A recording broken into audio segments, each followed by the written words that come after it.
Operation Sindoor പാകിസ്ഥാനുള്ള Indian പണി തന്നെയാണ്. പക്ഷേ ഇതിന് ലോകത്ത് 2 രാജ്യങ്ങൾ എതിർത്തു എന്നാണല്ലോ കേൾക്കുന്നത്.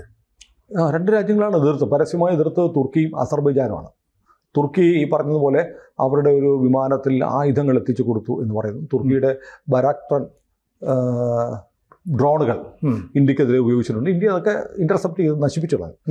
അസർബൈജാനും അങ്ങനെ തന്നെ. അസർബൈജാനാണെങ്കിൽ അസർബൈജാനും ഇസ്ലാമിക രാജ്യമാണ്. പഴയ സോവിയറ്റ് യൂണിയൻ്റെ ഒരു പ്രോവിൻസ് ആയിരുന്നു. പിന്നെ സ്വാതന്ത്ര്യം കിട്ടിയപ്പോൾ ഇസ്ലാമിക രാജ്യമായി മാറിയ ഇസ്ലാമിക മതഭീകരന്മാർ ഭരിക്കുന്ന ഒരു രാജ്യമാണ് അസർബൈജാൻ.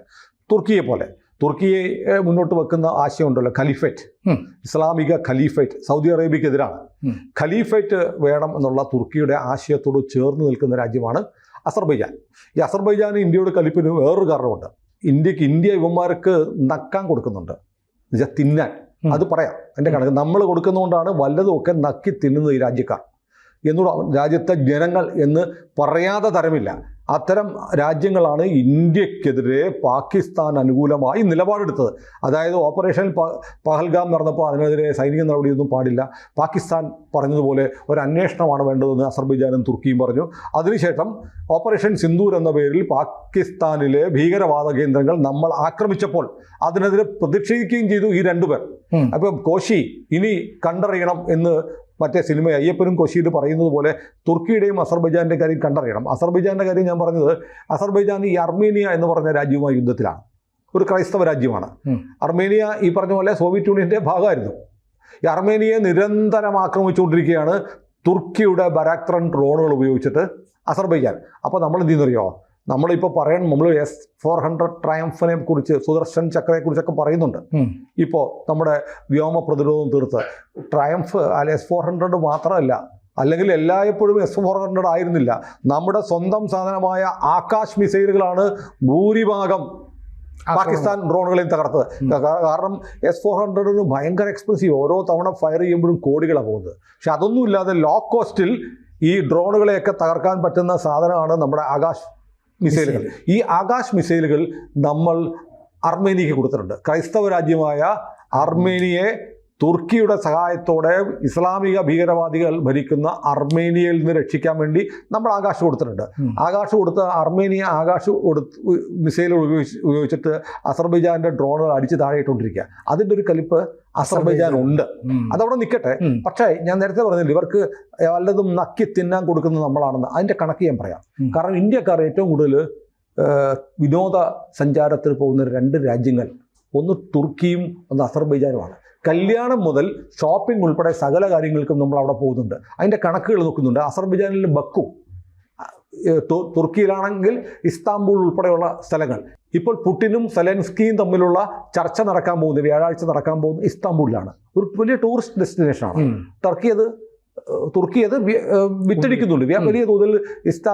തുർക്കിയിലെ വ്യാപാര വിനോദസഞ്ചാര സാധ്യതകൾ അവർ മാർക്കറ്റ് ചെയ്യുന്നുണ്ട്. അതവിടെ നിൽക്കട്ടെ. അപ്പം നമ്മൾ ഈ വിദേശത്തേക്ക് പോകുമ്പോൾ ഏതാണ്ട് 68% വർധനവ് അസർബൈജാനിലേക്കും തുർക്കിയിലേക്കും ഇന്ത്യക്കാരുടെ പോക്ക് 2022 മുതൽ 2024 വരെയുള്ള കാലയളവിൽ കൂടിയിട്ടുണ്ട്. ഇന്ത്യക്കാർ ഏറ്റവും കൂടുതൽ ഇഷ്ടപ്പെടുന്ന രാജ്യങ്ങളായിട്ട് അസർബൈജാനും തുർക്കിയും മാറിയിരിക്കുന്നു. അതായത് നമ്മൾ പോയാൽ സാധാരണ ഇന്ത്യക്കാർ, അതിൻ്റെ കണക്ക് ടൂറിസം സൈറ്റുകൾ പറയുന്നത്, അസർബൈജാനിൽ പോയാൽ ഇന്ത്യക്കാർ ഒരു 4 ദിവസം മുതൽ 6 ദിവസം വരെ നിൽക്കും. തുർക്കിയിലാണെങ്കിൽ 7 മുതൽ 10 ദിവസം വരെയാണ് നമ്മൾ ചെലവഴിക്കുന്നത്. അപ്പോൾ നമ്മൾ തുർക്കി പോകുന്ന ഒരു ഇന്ത്യക്കാരൻ ദിവസം 1000 രൂപ വെച്ച് ചെലവഴിച്ചാൽ, 1000 രൂപയുടെ കണക്കാണ് പറഞ്ഞത്, 1000 രൂപ വീതം ചെലവഴിച്ചാൽ തുർക്കിക്ക് ഒരു വർഷം, ഇതുവരെയുള്ള സഞ്ചാരികളുടെ കണക്കൂടെ വെച്ചിട്ട് പറയുകയാണ്, പെർ ഡേ 1000 രൂപ ചെലവഴിച്ചാൽ ഒരു വർഷം തുർക്കിക്ക് ഇന്ത്യക്കാരൻ്റെ നിന്ന് കിട്ടുന്ന 1250 കോടി രൂപയാണ്. ദിവസം 1250 കോടി രൂപയാണ്. അപ്പോൾ നോക്കൂ, തുർക്കിയുടെ സമ്പദ്ഘടന, ഞാൻ പറഞ്ഞില്ലേ, അവന് വല്ലതും നക്കി തിന്നാൻ ടൂറിസം നമ്മൾ സഹായിക്കുന്നുണ്ട്. അതുപോലെ ഇത് അസർബൈജാൻ്റെ കണക്ക്. അസർബൈജാനിലെ കാര്യമാണ് ഞാൻ 1250 കോടി എന്ന് പറഞ്ഞത്. ഇനി തുർക്കിയിലെ കാര്യമാണെങ്കിൽ തുർക്കിയുടെ എക്കണോമിയിൽ ഒരു വർഷം 2900 മുതൽ 3350 കോടി ഇന്ത്യക്കാർ കൊടുക്കുന്നു എന്നാണ് പറയുന്നത്. അപ്പോൾ ടൂറിസത്തിന് വേണ്ടി നമ്മളവിടെ ചെല്ലുമ്പോൾ തുർക്കിക്ക് എന്തുണ്ടാവുകയാണ്, അസർബൈജാൻ എന്തുണ്ടാവുകയാണ്, പണം ഉണ്ടാവുകയാണ്. ഈ പണം കൊണ്ടാണ് നമ്മുടെ ആളുകൾ അധ്വാനിച്ച് അല്ലെങ്കിൽ മിച്ചം പിടിച്ച് ഉണ്ടാക്കുന്ന പണം കൊണ്ട് നമ്മൾ തുർക്കിയിലും അസർബൈജാനിലും പോകുമ്പോൾ അത് ആ പണം നമുക്കെതിരെ നമ്മളെ കൊല്ലാനുള്ള മിസൈലുകളും ഡ്രോണുകളുമായി പാകിസ്ഥാൻ വഴി ഇങ്ങോട്ട് തിരിച്ചു വരികയാണ്. അപ്പോൾ നമ്മളെ കൊല്ലാനുള്ള ആയുധം തുർക്കിക്കും അസർബൈജാനും കൊടുക്കുന്ന ആരാണ്? നമ്മളാണ്. വലിയ പ്രധാനപ്പെട്ട കാര്യമാണ്. നമ്മളെ ഒരു ആപൽഘട്ടത്തിൽ യുദ്ധകാലത്ത് നമുക്കെതിരെ ആയുധം കൊടുത്ത് സഹായിച്ച തുർക്കിക്കും അസർബൈജാനും നമ്മൾ ഇനി പണം കൊടുക്കണമെന്ന് ഇന്ത്യക്കാരൻ ആലോചിക്കണം. ഇത് എനിക്ക് തോന്നുന്നു നരേന്ദ്രമോദി ഇത് കാണാതിരുന്നിട്ടില്ല. ഞാൻ നേരത്തെ പറഞ്ഞില്ലേ, കണ്ടറിയണം കൊച്ചി എന്ന് പറഞ്ഞതുപോലെ കണ്ടറിയേണ്ടിയിരിക്കുന്നു. ഓർക്കുന്നുണ്ടോ, മാൽദീവ്സ് ഒരു പ്രശ്നം ഉണ്ടാക്കിയപ്പോൾ നമ്മുടെ കാർന്നൂർ ലക്ഷദ്വീപിൽ പോയി ഒരു കസേര വലിച്ചിട്ട് ദീപങ്ങിരുന്നു. ഒന്നും പറഞ്ഞില്ല. അതിൻ്റെ ചിത്രങ്ങൾ സോഷ്യൽ മീഡിയയിൽ പോസ്റ്റ് ചെയ്തു. അവസാനം മാൽദീവിലെ പ്രസിഡന്റ് ഇവിടെ വന്നു മുട്ടിലിഴഞ്ഞ് മാപ്പ് പറഞ്ഞ് 20ഓളം ദ്വീപുകൾ നമുക്ക് വിട്ടു തരുന്ന അവസ്ഥയിലേക്ക് മാറി. ചൈന കൂടെയുണ്ട്, ചൈന സഹായിക്കുമെന്നൊക്കെ പറഞ്ഞ് മാൽദീവ്സ് വരെ മാറിപ്പോയില്ലേ എന്ന് പറഞ്ഞവർ എന്ത് പറഞ്ഞു? ഒന്നും പറയാനുണ്ടായിരുന്നില്ല. അപ്പോൾ തുർക്കിയുടെയും അസർബൈജാൻ്റെയും സമ്പദ്ഘടനയെ സപ്പോർട്ട് ചെയ്യുന്നത് നമ്മളാണ്. ഇപ്പോൾ നമ്മളില്ലെങ്കിൽ പിന്നെ ഇവിടെ സുഡാപ്പികളോ പിന്നെ നീ ഒന്നും വന്നില്ലെങ്കിൽ തുർക്കി അസർബൈജാനും അങ്ങ് മുടിഞ്ഞു പോകൂടാ. കാരണം ഇന്ത്യൻ മിഡിൽ ക്ലാസ് എന്ന് പറഞ്ഞാൽ 40 കോടിയാണ്. അവർക്ക് മധ്യവർഗം, ഇന്ത്യയിലെ മധ്യവർഗം 40 കോടിയാണ്. ഈ 40 കോടിയാണ് ടൂറിസത്തിന് വേണ്ടി സ്പെൻഡ് ചെയ്യുന്നത്. അവരാണ് പോകുന്നത്. അവർ ശരാശരി അവിടെ തുർക്കിയിലെത്തിയാൽ മറ്റ് യാത്രാ ചെലവ് എല്ലാം മാറ്റി വെച്ചിട്ട് തുർക്കിയിൽ അസർബൈജാനിൽ ഒരു ദിവസം 1 ലക്ഷം 1.25 ലക്ഷം രൂപ വരെ സ്പെൻഡ് ചെയ്യുന്നു എന്നുള്ള കണക്ക് ഗ്ലോബൽ ടൂറിസം സൈറ്റുകളിലുണ്ട്. നമ്മൾ പറയുന്നതല്ല. അപ്പോൾ ഇത് അങ്ങോട്ട് ചെന്നില്ലെങ്കിൽ തുർക്കി എന്ത് ചെയ്യും? തുർക്കി വിഷമിക്കും. തീരുമാനിച്ചാൽ തീർന്നു. ഇനി മാത്രമല്ല, ഈ ഇന്ത്യൻ മിഡിൽ ക്ലാസ് 40 കോടിയിൽ മഹാഭൂരിപക്ഷവും പോകാൻ ഇഷ്ടപ്പെടുന്നത് ഇപ്പോൾ വിയറ്റ്നാം ഒരു പുതിയ ഡെസ്റ്റിനേഷനായിട്ട് വന്നിട്ടുണ്ട്. അത് കഴിഞ്ഞാൽ ഇസ്താംബൂളും ബക്കുവുമാണ് ഏറ്റവും കൂടുതൽ ഇന്ത്യൻ ടൂറിസ്റ്റുകൾ പോകാൻ ഇഷ്ടപ്പെടുന്ന സ്ഥലമെന്ന് സർവ്വഥാ അംഗീകരിക്കപ്പെട്ടതാണ്. അപ്പോൾ ഇതിൽ നമ്മൾ നടപടിയും മാത്രമല്ല, ഇതിനു വേണ്ടിയിട്ട് ഇവർ അസർബൈജാനും തുർക്കിയും വിസ ഓൺ അറൈവൽ കൊടുത്തിട്ടുണ്ട്. വിസ പോലും വേണ്ട, നമ്മൾ അവിടെ എത്തിയ എയർപോർട്ടിൽ ചെല്ലുമ്പോൾ നമുക്ക് വിസ കിട്ടും. ഇന്ത്യക്കാരനെ വേണേ, അപ്പോൾ ടൂറിസം വേണം. ഇന്ത്യ ഉള്ളതില്ല. ഇന്ത്യ കാഫറുകളാണ്, കൊല്ലപ്പെടേണ്ടവരാണ്. പാകിസ്ഥാൻകാരൻ ഇവിടെ വന്നിട്ട് മതം ചോദിച്ച് മുണ്ട് പൊക്കി നോക്കി ഇന്ത്യക്കാരനെ കൊല്ലണം. അതിന് തുർക്കിയും അസർബൈജാനും പൂർണ്ണ പിന്തുണയാണ്. എന്നാൽ നമ്മൾ അങ്ങോട്ട് ചെന്നിട്ട് ഇവന് കഞ്ഞി കുടിക്കാൻ വല്ലതും നക്കി തിന്നാനുള്ള ഉണ്ടാക്കി കൊടുക്കണം. അതിന് വേണ്ടിയിട്ട് നമുക്ക് വിസ ഓൺ അറൈവൽ പോലും തന്നിട്ടുണ്ട്. എങ്ങനെയുണ്ട്? അപ്പം നമ്മുടെ കാഫിറിൻ്റെ കാശ് കൊള്ളാം. കാഫിറിനെ കൊല്ലുന്നവന് ആ കാശ് നമ്മുടെ കയ്യിൽ നിന്ന് വാങ്ങിയിട്ട് ഇവർ കൊടുക്കും. ഇതങ്ങനെ തന്നെയാണ്. ഇത് ഈ കാഫിർ കൊടുക്കുന്ന പൈസ വെച്ച് കാഫിറുകളായ ഹിന്ദുക്കൾ ആലോചിക്കേണ്ട കാര്യമാണ്. ഇപ്പോൾ നമ്മുടെ വളരെ പ്രശസ്തമായ ഒരു ബ്രാൻഡ്, നമ്മുടെ വിഖ്യാതമായ ഒരു മലനിരകളുടെ, ഇന്ത്യയിലെ വിഖ്യാതമായ മലനിരകളുടെ പേരുള്ള ഒരു ബ്രാൻഡുണ്ട്. ആ ബ്രാൻഡിൻ്റെ മുതലാളി പറഞ്ഞത് നമ്മൾ ഹലാൽ സംരക്ഷിക്കണം, ഹലാൽ വിരുദ്ധരായ ഹിന്ദുക്കൾക്കെതിരെ കാഫറുകളെ അകറ്റി നിർത്തണം എന്ന് മുമ്പൊരു പ്രസംഗം നടത്തിയിരുന്നു. ഞാനൊരു 6 മാസം മുമ്പ് ബ്രാൻഡിൻ്റെ പേരുൾപ്പെടെ ഞാൻ എൻ്റെ ഫേസ്ബുക്കിൽ ഉൾപ്പെടെ പോസ്റ്റ് ചെയ്തു. ഇപ്പം ഞാൻ ഇതിനകത്ത് പറയുന്നില്ലെന്നേ ഉള്ളൂ, ബ്രാൻഡ് മനസ്സിലാവും. മഞ്ഞുമൂടിയ മലനിരകളുടെ പേരുള്ള ബ്രാൻഡ്. അയാൾ പറഞ്ഞത് എന്താണ്? നമ്മൾ കാഫറുകളെ അകറ്റി നിർത്തണം, കാഫറുകൾക്കെതിരായ പോരാട്ടത്തെ നമ്മൾ സഹായിക്കണമെന്ന് പറഞ്ഞവൻ്റെ സാധനം മേടിച്ചാണ് മോന്തയ്ക്കൊക്കെ തേക്കുന്നത് നമ്മൾ.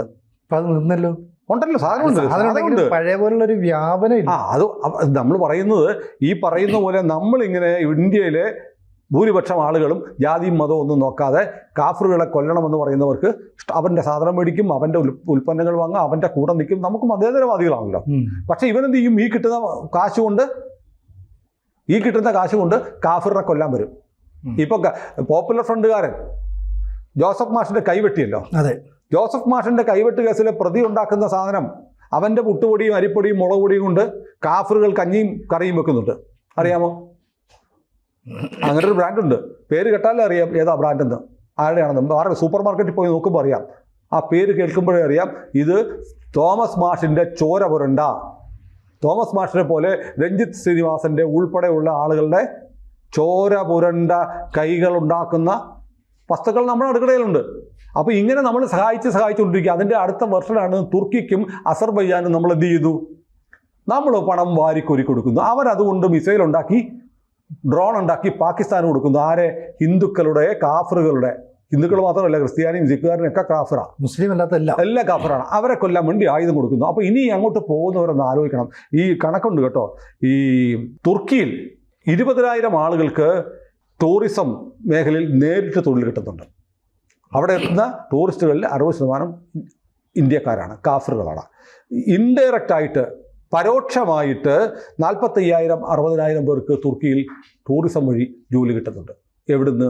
എൻ്റെ കാശ്, സിനുവിൻ്റെ കാശ്, തുർക്കിക്ക് പോകുന്ന, ഇസ്താംബൂളിന് പോകുന്ന ആളുകളുടെ കാശ്. ഇനി മാത്രമല്ല, ഏറ്റവും ഈ അവിടുത്തെ ഹോസ്പിറ്റാലിറ്റി ഇൻഡസ്ട്രി ഉണ്ട്, അതായത് ഹോട്ടലുകൾ തുടങ്ങിയ സംഭവങ്ങൾ. അവിടെ ഇന്ത്യൻ നിക്ഷേപം 35% കൂടിയിരിക്കുന്നത് കഴിഞ്ഞ സാമ്പത്തിക വർഷത്തേക്കാൾ. അപ്പോൾ ഇന്ത്യക്കാർ ഒരുപാട് അവിടെ ഇൻവെസ്റ്റ് ചെയ്യുന്നുണ്ട്. ഈ ഇൻവെസ്റ്റ്മെൻ്റൊക്കെ ഇന്ത്യക്കാർ പിൻവലിച്ചാലോ? അത് പിൻവലിക്കൊന്നുമില്ല. നമ്മുടെ ഒരു പ്രധാനപ്പെട്ട നടൻ ഖത്തറിലും ഇസ്താംബുളിലുമാണ് നിക്ഷേപം നടന്നത്. ഖത്തറിലും ഇസ്താംബുൾ നമ്മൾ വേറെ പറഞ്ഞിട്ടുണ്ട്. പക്ഷെ എന്ത് പറയാനാ, എമ്പുരാനെ എന്ന് വിളിക്കാനേ പറ്റുള്ളൂ.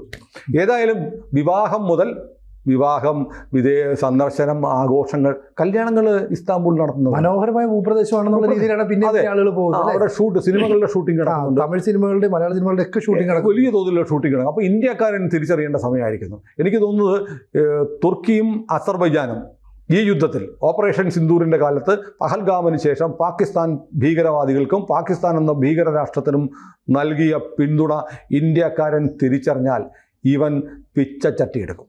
കാരണം വേറെ കാര്യമുണ്ട്, ഈ തുർക്കി എന്ന് പറയുന്ന രാജ്യം എന്തൊരു രാഷ്ട്രീയ സദാചാരമില്ലാത്ത രാജ്യമാണെന്നല്ലോ. അമേരിക്കയുടെ നാറ്റോയിലുണ്ട്, നാറ്റോയിൽ അംഗമാണ്. എന്നാൽ നാറ്റോ രാജ്യങ്ങളെല്ലാം റഷ്യക്കെതിരാണ്. റഷ്യയായിട്ട് നല്ല ബന്ധമാണ്. റഷ്യയുടെ 400 മേടിച്ച് വെച്ചിട്ടുണ്ട്, S-400. എങ്ങനെയുണ്ട്? അപ്പോൾ എവിടെ അപ്പ കാണുന്നവനെ അപ്പ എന്ന് വിളിക്കുന്ന സ്വഭാവമുള്ള രാജ്യമാണ് തുർക്കി, എർദോഗൻ്റെ തുർക്കി. അപ്പോൾ ഏതായാലും അമേരിക്കയ്ക്ക് വലിയ പ്രിയമൊന്നുമല്ല. കാരണം നാറ്റോയിൽ നിന്നുകൊണ്ട് റഷ്യയുടെ സാധനങ്ങൾ വാങ്ങുക, റഷ്യയുമായിട്ട് വലിയ ബന്ധം ഉണ്ടാക്കുക, റഷ്യക്ക് ഡ്രോണുകൾ കൊടുക്കുക. ഈ ബരാക്തർ ഡ്രോണുകൾ റഷ്യക്ക് കൊടുക്കുന്നുണ്ട്. അങ്ങനെ നാറ്റോ സഖ്യത്തെ പോലും പരസ്യമായി വ്യഭിചരിക്കുന്ന സ്വഭാവമുള്ള, വിശ്വസിക്കാൻ കൊള്ളാത്ത രാജ്യമാണ് തുർക്കി. ഈ തുർക്കിയിലേക്ക്, അസർബൈജാനിലേക്ക് ഇന്ത്യക്കാർ ഇനിയും പോയി നമ്മുടെ ഇന്ത്യക്കാരെ കൊല്ലാനുള്ള ആയുധങ്ങളായി ആ പണം തിരിച്ചു വരാൻ ഇനി നമ്മൾ ശ്രമിക്കേണ്ടതുണ്ടോ എന്ന് ഓരോ ഇന്ത്യക്കാരനും ആലോചിക്കേണ്ട സമയമായിരിക്കുന്നു. ഇന്ത്യ സർക്കാർ ആ തരത്തിലുള്ള ഒരു നീക്കം സർക്കാരിൻ്റെ ഭാഗത്തുനിന്ന് ഉണ്ടാകുമെന്ന് നമുക്ക് പ്രതീക്ഷിക്കാം. കാരണം മോദി ഇതെല്ലാം അറിയുന്നവനാണ്. മോദിക്കറിയാം എന്താ എപ്പോൾ ചെയ്യേണ്ടത്. അപ്പോൾ തുർക്കിയുടെ കാര്യം കണ്ടറിയണം എന്ന് നമുക്ക് വിശ്വസിക്കാം. കൂടുതൽ വാർത്തകളും വിശേഷങ്ങളും നിങ്ങളിലേക്ക് എത്താൻ ABC മലയാളം സബ്സ്ക്രൈബ് ചെയ്യുക, ബെൽ ബട്ടണും അമർത്തുക.